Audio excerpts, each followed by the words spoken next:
ಮೋಹದ ಭಾವಕ್ಕೆ ಪ್ರೀತಿಯ ರಾಗಕ್ಕೆ ಮೌನವೇ ಗೀತೆಯ ಹಾಡುತ್ತಿರೆ ಸರಸದ ಸ್ನೇಹಕ್ಕೆ ಒಲವಿನ ಕಾಣಿಕೆ ನೀಡಲು ಆಧಾರವು ಅರಳುತ್ತಿರೆ ಎಂದಿಗೂ ಹೀಗೆ ಬಾಳುವಾಸೆ ತುಂಬಿ ಬಂದು ಪ್ರೇಮಿಗಳು ನಲಿಯುತ್ತಿರೆ ಪ್ರೇಮಿಗಳು ನಲಿಯುತ್ತಿರೆ ಆರತಿಯೇ ಧರೆಗಿಳಿದಂತೆ ಆ ಮದನ ನಗುತ್ತಿರುವಂತೆ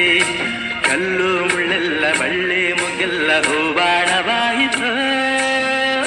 ಎನಿಸುತ್ತಿದೆ ಹೂಬಾಣವಾಯಿತು ಎನಿಸುತ್ತಿದೆ ಹೂಬಾಣವಾಯಿತು ಎನಿಸುತ್ತಿದೆ ಹೂಬಾಣವಾಯಿತು